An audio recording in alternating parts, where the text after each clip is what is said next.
자, 오늘은 24학년도 고3 7월 모의고사에 출제가 되었던 독서 지문을 볼 건데요. 복합 지문이고요. 예술 지문입니다. 오랜만에 예술 지문이 출제가 되었었고 사실상 이미 이제 평가원 기출이 다 나왔기 때문에 9월 평가원에서도 예술 지문이 하나 나왔죠. 그래서 올해 수능에는 예술 지문이 나오기 어렵지 않을까라고 생각은 하는데 일단 이것을 보는 친구들은 아무래도 내신으로 이 독서 지문의 공부가 필요한 경우이기 때문에 좀 내용 분석 우리가 한번 열심히 해봅시다. 자, 가지문부터 볼 건데요. 감정미학이라는 소재가 나왔어요.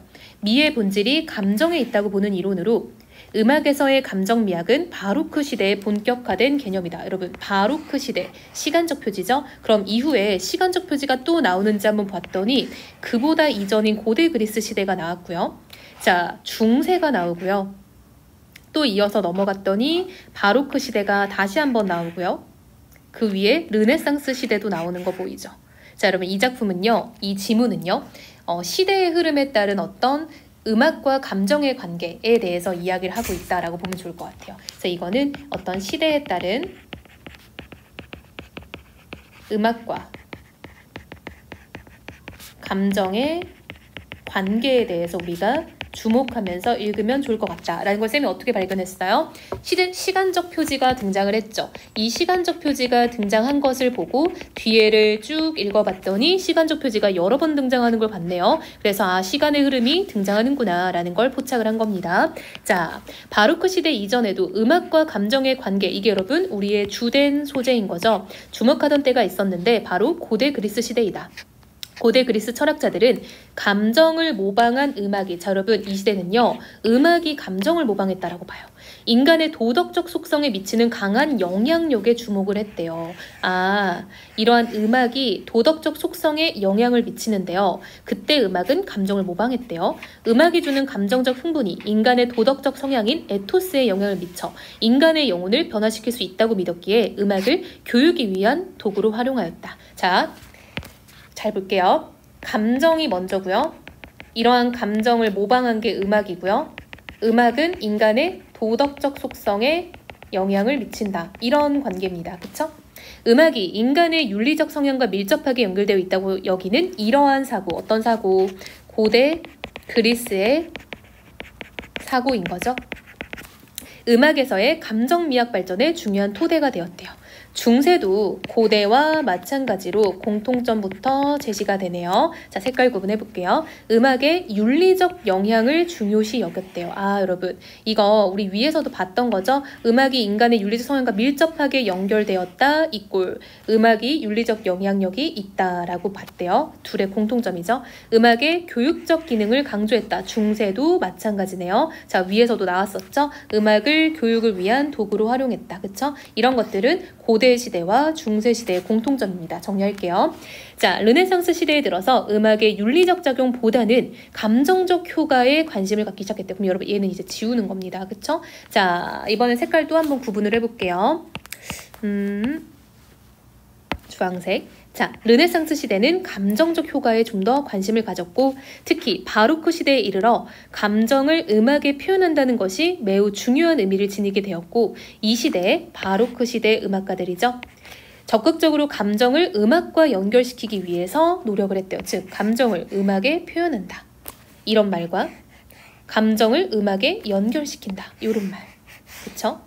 그러나 역접입니다. 이때의 감정은 일반적이고 객관적인 감정을 뜻하는 것으로 작곡가 개인의 주관적 감정을 뜻하는 것은 아니었대요. 작곡가들은 감정을 객관적으로 분류한 후 리듬, 선율, 화성 등의 형식적인 요소를 활용하여 음악을 각각의 감정들과 논리적으로 연결했다. 여러분 이런 말 들어봤어요? 피아노에서 단조는 조금 슬픈 음악, 이런 말 들어봤죠? 이런 느낌을 지금 표현하는 거죠. 청자들의 감상 역시 음악과 대응된 감정을 식별해내는 것일 뿐 가슴에 호소되는 바를 느끼는 것은 아니었다라고 보대요. 이게 여러분 바로크 시대인 거죠. 그쵸? 자, 여기가 바로크 시대의 지금 특징입니다. 자, 그럼 여러분 위에는 뭐였어요? 그쵸? 여기 위에는 고대 그리스 시대였죠. 자, 그리고 쌤이 중간에 파란색으로 중세 시대 이렇게 나왔죠. 그쵸? 중세 시대가 초록색이었어요. 이 부분 아주 짧게였네요. 근데 중세 뒤에 바로 이제 르네상스가 이어지는 거니까, 그쵸? 바로크 시대에 본격화된 음악에서의 감정 미학은 낭만주의 시대에 이르러 전성기를 맞게 됐대요. 자, 색깔 또 한번 바꿔볼게요. 자, 이번에는 보라색으로 가볼게요. 자, 낭만주의 시대가 나왔습니다. 자, 전성기래요. 그럼 여러분, 앞에 나왔던 바로크 시대의 어떤 음악의 감정 미학의 전성기라는 거는 조금 더 이제 심화되는 단계라고 볼 수 있겠죠. 작곡가 자신이 느낀 주관적인 감정이 음악을 통해 표현할 수 있다는 사고의 전환이 이루어졌다라는 거죠. 감정의 의미가 작곡가의 주관적인 감정으로 바뀌면서 작곡가는 자신의 개성이나 독창성에 기초한 창작 활동을 할 수 있게 됐대요. 여러분, 이게 바로 차이점이겠죠. 자, 위에서는 작곡가 개인의 주관적 감정은 중요하지 않았다라고 했었죠. 이게 바로 바로크 시대와의 어떤 중요한 차이점이라고 볼 수 있겠죠. 잘 정리할게요. 또한 청자에게도 작곡가의 감정을 이해하기 위해서 자신의 감정에 따라 음악을 능동적으로 수용하는 태도가 중요해졌다. 자, 그래서 이제 청자의 역할도 조금 더 늘어났다라고 볼 수 있겠죠. 이전에는 청자들은 그냥 감정을 식별해내는 것일 뿐이었는데 이제는 좀 더 능동적 수용이 중요해졌대요.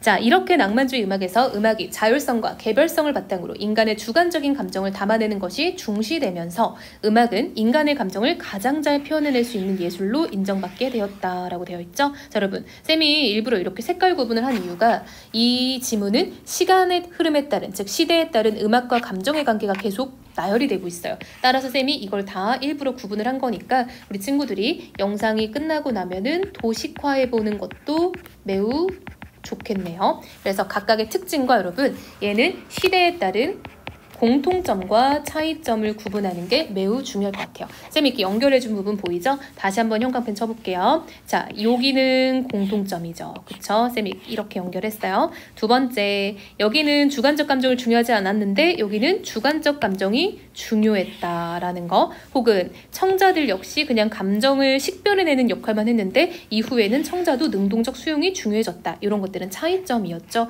그래서 공통점으로 내려오는 것과 차이점으로 내려오는 것들을 잘 구분하면 좋을 것 같습니다. 자, 두 번째 질문 같이 볼게요. 음악의 정서 표현성에 대한 논쟁은 음악이 슬프다라는 일상적 어법에 대한 분석 철학자들의 문제의식에서 시작된다.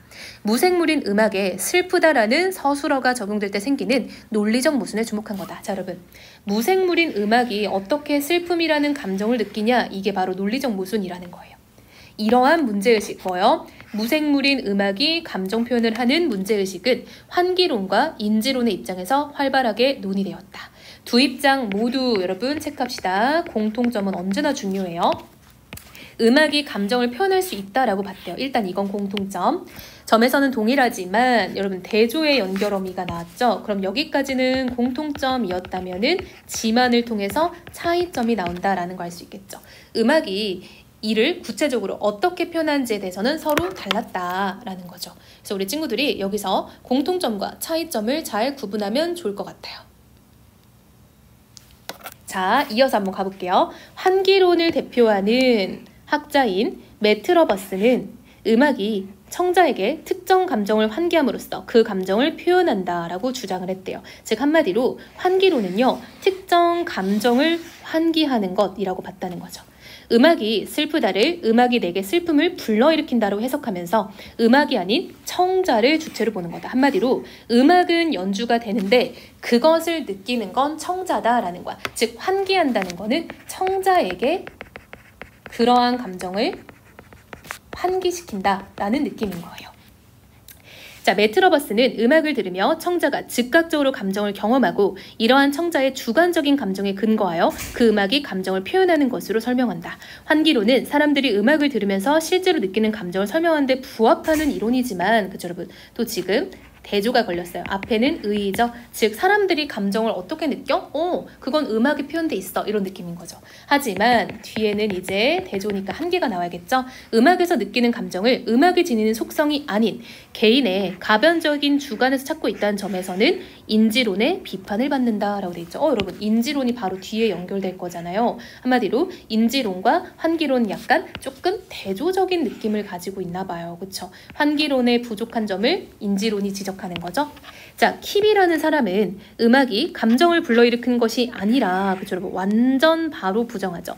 청자의 감정과는 무관하게 음악이 특정 감정에 대한 표현적 속성을 지니고 있다라고 설명을 했대요. 한마디로 여러분, 환기로는 청자의 입장이에요. 청자가 느끼는 것. 근데 인지로는 음악 자체에 있는 것, 이렇게 보는 거죠. 청자가 이를 느끼는 것이 아니라 인지한다. 즉 왜? 음악에 들어있는 거니까. 무생물인 음악이 감정의 주체가 될 수 없으므로 음악이 슬프다를 음악이 슬픔에 대한 표현적 속성을 지니고 있다로 해석하는 것이다. 여기서 표현적 속성은 리듬이나 선율, 화성 등의 형식적인 요소를 말한다. 키비는 짧은 몇 마디의 형식적 요소에 특정 감정이 단편적으로 구현되어 있어 청자가 음악을 들으며 그 감정을 인지하는 것이다 라고 보는 거예요. 한마디로 음악에 녹아있으니까 사람들이 캐치해낼 수 있다라는 거야. 앞에 환기로는 사람들이 그 감정을 느낀다고 보는 거죠. 그러나 역접이죠. 인지로는 청자가 음악을 들으며 느낄 수 있는 감정을 인지적 수준으로 제한된 점에서는 환기론의 비판을 받는다. 역시 서로 대조되는 입장이네요. 자, 여러분, 그리하여 로빈슨이라는 사람이 상상이론을 가져왔어요. 자, 여러분, 상상이론은 그럼 지금 내용상 약간 절충의 느낌인 거죠. 그쵸? 음악이 감정에 대한 표현적 속성을 지녔을 뿐 아니라 청자에게 다양한 감정도 환기할 수 있다라고 주장을 하네요. 그쵸? 즉 표현적 속성도 지니고 환기도 가능하다라는 거. 그럼 여러분 이거 딱 절충 맞죠? 자, 얘는 지금 인지론이고요. 얘는 환기론이죠. 자, 이를 설명하기 위해 감정의 주체로 음악 내의 허구적 존재인 페르소나를 상정하는데, 여기서 페르소나는 음악의 형식적 요소들을 바탕으로 청자의 상상에 의해 만들어져 청자와 역동적으로 상호작용하는 존재를 말한다라고 되어 있죠. 자, 페르소나라는 가상의 존재를 만드는데요. 얘네들은 형식적 요소를 바탕으로 상상으로 만들어지는 어떤 존재다라고 말을 하고 있어요.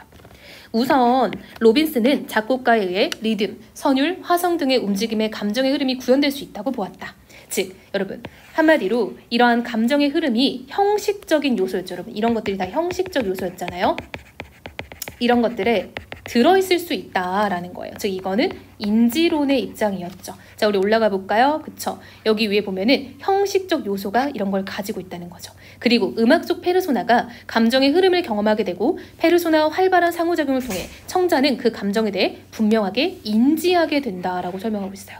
자, 인지. 또한 로빈슨은 음악이 페르소나의 감정뿐만 아니라 또 다른 감정들도 청자에게 환기할 수 있다라고 봤대요. 자, 여러분 이거는 환기론의 입장이죠. 청자에게 어떤 감정이 환기된다라는 거니까 청자가 느끼는 감정이 페르소나의 감정과 반드시 일치할 필요는 없다고 보면서 청자가 느끼는 실제 감정을 인정한 것이다 라고 돼 있죠. 이렇게 로빈슨은 상상이론을 통해 인지론과 환기론의 입장을 포함한 종합적인 해석을 제시하였다라고 되어 있죠. 자, 여러분 절충이니까 딱 중간적 입장이죠. 보면요, 여기 앞에 있는 지금 감정을 청자에게 환기시킨다라는 건 환기론의 입장이에요. 그쵸? 그래서 청자의 감정을 인정해요. 반대로 형식적인 요소들이 어떤 감정을 표현할 수 있다. 이거는 우리가 인지론적 이야기였죠. 그래서 청자가 이것들을 인지한다라는 건 인지론이었어요. 따라서 이러한 상상이론은 지금 둘 다 절충하고 있다라는 거예요. 여러분 이게 바로 전개 방식에서 두 대조되는 입장이 등장한 후 절충하는 대안이 나타나고 있다라는 말에 딱 부합하는 지문입니다. 그래서 우리 친구들이 해야 될 건 뭐냐? 지금 이렇게 쌤이 빨간색과 파란색으로 구분하면서 내려왔죠. 그게 상상이론에서 어떻게 표현되는지를 봐야 돼요. 그래서 상상이론의 인지론적 측면, 상상이론의 환기론적 측면, 이것들을 좀 열심히 봐주면 좋겠죠. 따라서 나지문은 음악의 정서 표현에 대한 환기론과 인지론의 입장,